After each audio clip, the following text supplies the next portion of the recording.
जय श्री श्याम भक्तों, कार्तिक के महीने में नितनेम बाबा की कथा जरूर सुनने चाहिए। इस कथा को सुनने से हमारे घर से दरिद्रता दूर हो जाती है, अज्ञानता दूर हो जाती है, घर में सभी सुखों की भरपूर हो जाती है। बोलिए सीता माता की जय। आज हम नितनेम बाबा की कहानी सुनेंगे। राम आए, लक्ष्मण आए, देश के पुजारी आए, नित नेम का नेम लाए। आओ राम बैठो राम, माखन मिश्री खाओ राम। दूध बतासा पियो राम, सुत के पलका पोटो राम। साल दुसाला ओढ़ो राम, राम संवारे सबके काम। खाली घर भंडार भरेंगे, सबका बेड़ा पार करेंगे। जय राम श्री राम, जय जय राम। सीता माता कहानी कहा करती थी और श्री राम सुना करते थे। एक दिन भगवान राम को किसी काम से बाहर जाना पड़ा। सीता माता कहने लगी, भगवान मेरे तो 12 वर्ष का नितनेम का नेम है, मैं अपनी कहानी किसे सुनाऊंगी। भगवान बोले, ऐसा करना, कुएं की पाल पर जाकर बैठ जाना, वहां औरतें पानी भरने आएंगी तो तुम्हारी कहानी सुन लेगी। सीता जी बोले, अच्छा। सीता माता कुएं पर जाकर बैठ गई। एक बहू आई, उसने रेशम जरी की साड़ी पहन रखी थी और सोने का घड़ा ले रखा था। सीता माता उससे बोली, बहन मेरी 12 वर्ष की नितनेम की कथा सुन लो। बहू बोली, मैं तुम्हारे 12 वर्ष का नितनेम सुनूंगी तो मुझे देर हो जाएगी, घर में सास लड़ेगी। उसने कहानी नहीं सुनी। घर आई तो रेशम जरी की साड़ी फट गई, सोने का घड़ा मिट्टी का हो गया। उसकी सास बोली, बहू किसका दोष सिर लेकर के आई है।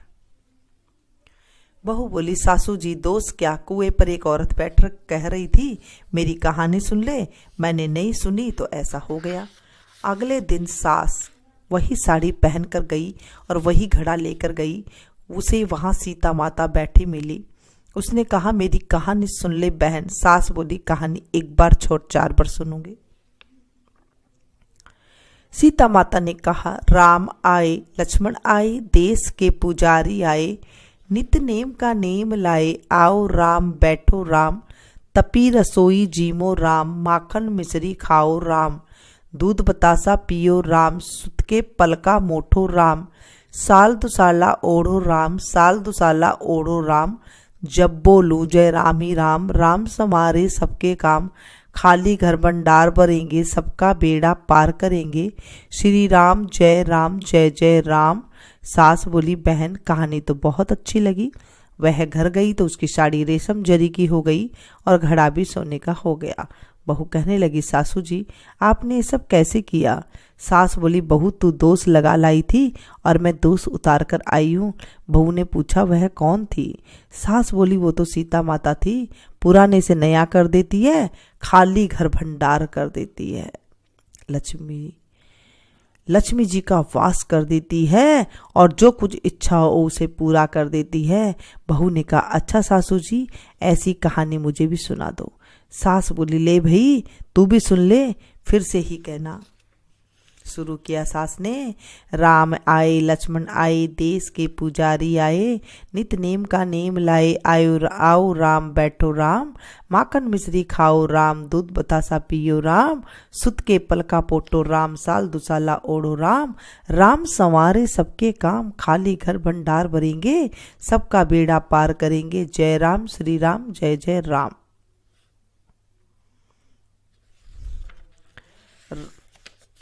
बहू कहने लगी, सासू जी कहानी तो बहुत अच्छी लगी।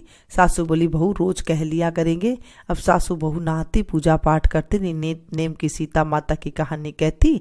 एक दिन उसकी पड़ोसन आई और बोली, बहन जरा आँच दे दो। वह कहने लगी, अभी हमने आँच नहीं जलाई है। पड़ोसन बोली, तुम 4 बजे से उठकर क्या कर रही हो। वे दोनों बोली, हम नहाए धोए, पूजा पाठ करी, सीता माता की कहानी कही। पड़ोसन बोली इससे क्या होता है? सासू बोली सीता माता की कहानी से कहने से अटूट भंडार भरते हैं, सारे कार्य सिद्ध हो जाते हैं। पड़ोसन बोली बहन ऐसी कहानी तो मुझे भी सुना दे। सास बोली ले भाई तू भी सुन ले। राम आए लक्ष्मण आए, देश के पुजारी आए, नित नेम का नेम लाए, आओ राम बैठो राम, माखन मिश्री खाओ राम, दूध बतासा पियो राम, सुत का पलका पोटो राम। साल दुसाला ओढ़ो राम, राम संवारे सबके काम, खाली घर भंडार भरेंगे, सबका बेड़ा पार करेंगे, जय राम श्री राम जय जय राम। पड़ोसन कहने लगी बहन कहानी तो बहुत अच्छी लगी। अब वह पड़ोसन भी नितनेम सीता माता की कहानी कहने लगी। सीता माता ने उसके भी भंडार भर दिए। हे मेरी सीता माता, जैसे उन सब के भंडार भरे हैं मेरे भी बहना, मेरे भी भरना। लक्ष्मी का वास हो, अन्नपूर्णा का वास हो, जो इस कहानी को सुने कहे सुनाए, हुंकारा भरे उसके भी भंडार भरना, उसके भी अन्नपूर्णा का वास करना, उसके भी लक्ष्मी का वास करना।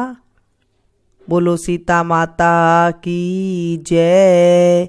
जय श्री राम जय श्री राम जय श्री राम। बोलो जय श्री राम जय श्री राम जय श्री राम जय श्री राम। बोलो जय श्री राम। आज हमने सीता माता की कहानी सुनी है, नितनेम बाबा की कहानी सुनी है। इससे घर में अटूट भंडार भर जाता है। इस कहानी को आप ज़्यादा से ज़्यादा लोगों के पास शेयर कीजिएगा ताकि औरों को भी फायदा हो सके। ये कहानी आप 1 साल के लिए सुन लें और उसके बाद जो है इसे आप औरों को दे सकते हैं, कहानी को औरों को भी दे सकते हैं। ये कहानी कहने से हमारे घर में सुख समृद्धि आती है। जब और किसी को सुनाते हैं तो वो फिर और किसी को आगे आगे सुना देता है, ऐसा इसका नियम होता है। तो आप इस कहानी को और आगे सुनाएं। कार्तिक के महीने में हम कुछ भी अच्छा कर लेते हैं, उसका हमें करोड़ों गुना फल की प्राप्ति होती है। जब आप किसी को अच्छा कार्य करने के लिए कहते हैं तो आपके जीवन में भी सुखद अनुभूति होने लग जाती है। मिलती हूँ फिर से एक नई वीडियो में नई जानकारी के साथ। तब तक आप लोग देखते रहिए मीनू संगीत। Thank you.